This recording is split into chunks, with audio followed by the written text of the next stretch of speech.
Welcome, future nurses, Miraki everyone, and welcome to pharmacology class. In this video, we're looking at the basic or the key principles governing pharmacokinetics, pharmacodynamics, and of course the drug cycle that we need to understand, its different effects, which includes therapeutic effect, side effect, and your adverse effect. The basic pharmacology principles. For us to understand the concept of pharmacology, we need to define first what pharmacology is. Okay, so let's start with the definition of your pharmacology. Start with the definition of your pharmacology. Okay, one moment. Okay, first, what is pharmacology? What is pharmacology? Start with the definition about your pharmacology. Pharmacology. Ayan, nakikita nyo ba guys? Okay, pharmacology derived from a Latin term or Latin word, pharmakon. Derived from the Latin term pharmakon. Okay, derived from the Latin term pharmakon, meaning medicine or drugs.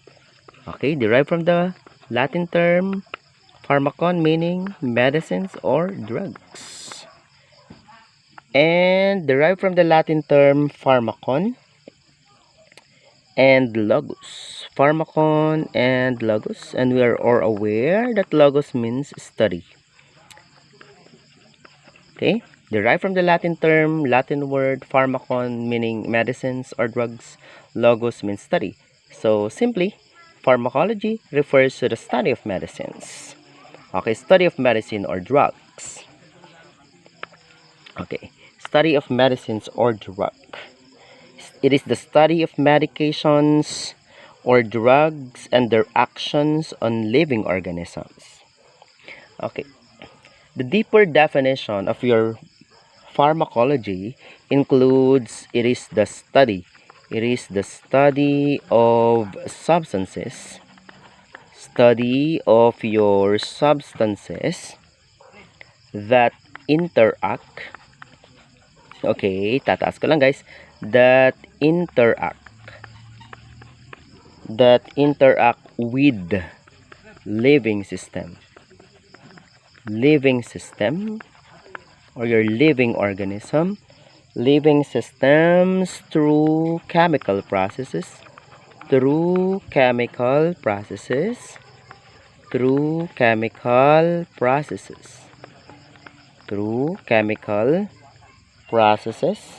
especially, okay, especially binding, one moment, okay, just a second, especially binding to regulatory molecule,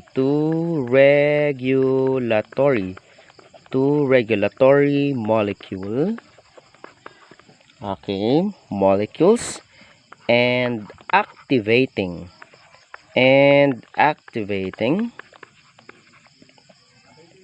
or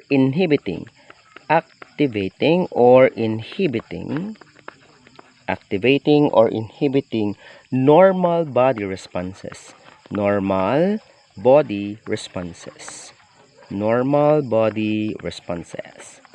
Okay, so simply pharmacology is study of medicines or medicines or drugs. Deeper meaning of your pharmacology.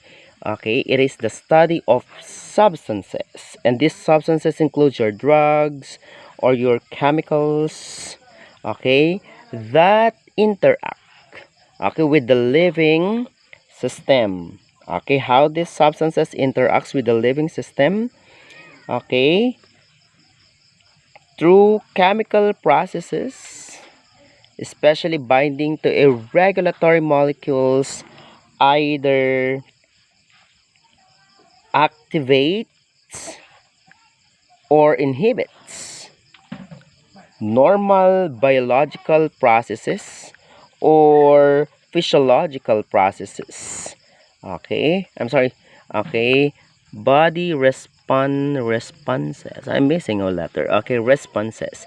Okay, so that is the definition of your pharmacology. Just thought you should know what the definition of pharmacology is. And another term that we need to know is what is a drug. Okay, what is a drug? A drug is any substance. Okay, drug is any substance. It is any substance that brings. Okay, any substance that brings. Okay, brings about a change. Brings about a change in biologic function. Biologic function. Biologic function through its chemical action. Okay, through its chemical action. Through its chemical action. Through its chemical action. Okay, so those are the terms that we need to ponder. We have your pharmacology and the term drug. Now, the drug molecules interacts as an agonist or antagonist with a specific molecule in the biologic system that plays a regulatory role. Okay, this target molecule is called your receptor. Okay. Wait lang, tataas lang natin guys. Wait lang. Okay. Okay, tataas lang natin.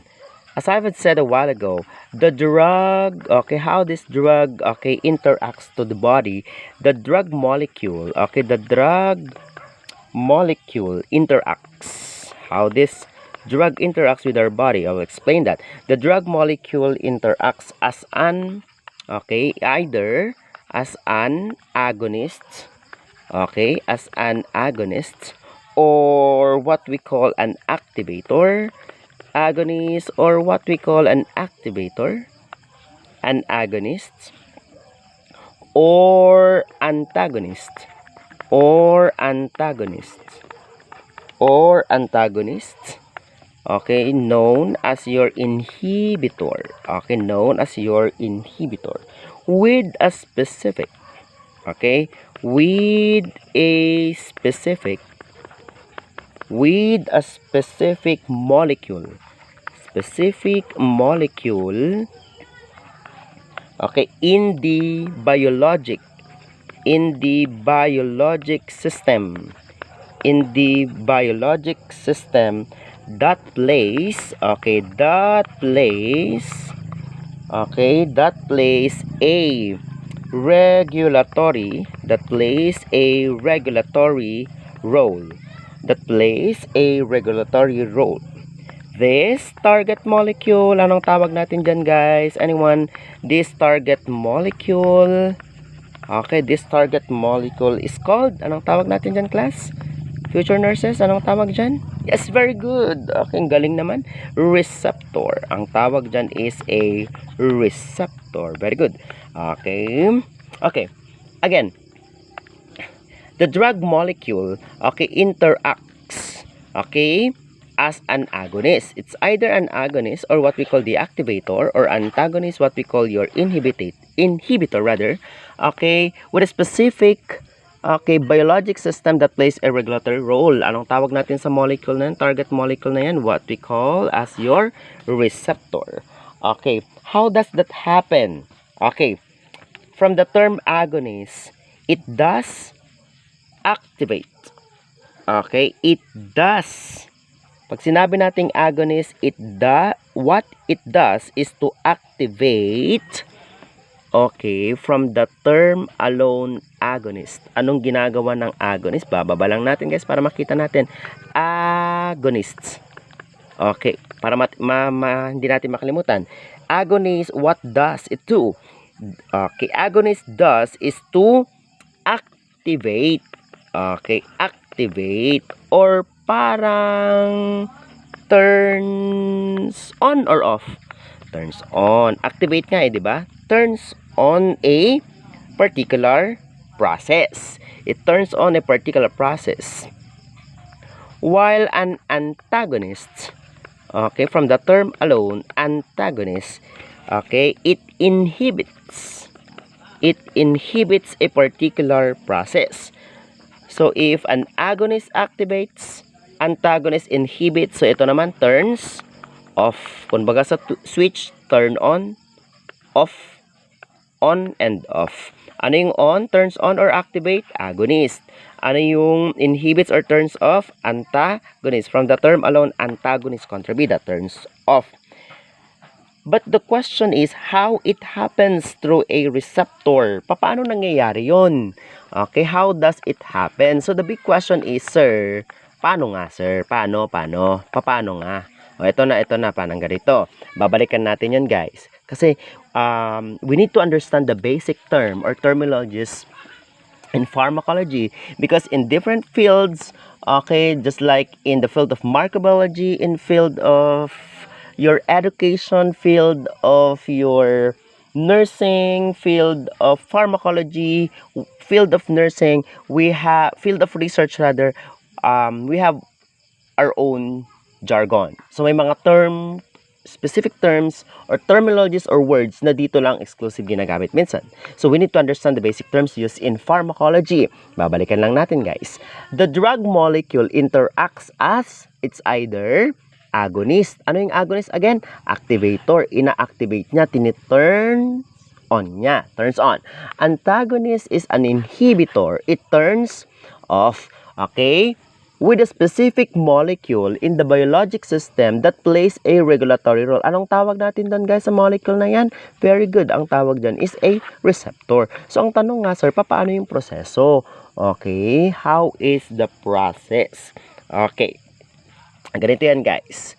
Let's have an illustration or example para mas maintindihan natin. Okay. Okay, like for example, we have a certain cell membrane. Okay? Saan siya na, guys? Hindi marunong mag-drawing talaga. Yan yung talent na wala sa akin eh. Okay, we have a certain cell membrane. Okay. We have a certain cell membrane here. And some kind of molecule or protein. Ayan, some kind of molecule or protein. Some kind of molecule or protein. Okay, some kind of molecule or protein. This has some kind, itong molecule na to, this has some kind of receptor. Some kind of molecule or protein. Okay, some kind of molecule or protein. This has some kind of receptor, usually amino acid sequences. And so, some kind of drug or hormones. Some kind of drug or hormones. Okay, I'll repeat. So we have a certain cell membrane. So, yan yung cell membrane, guys. Yan yung cell membrane.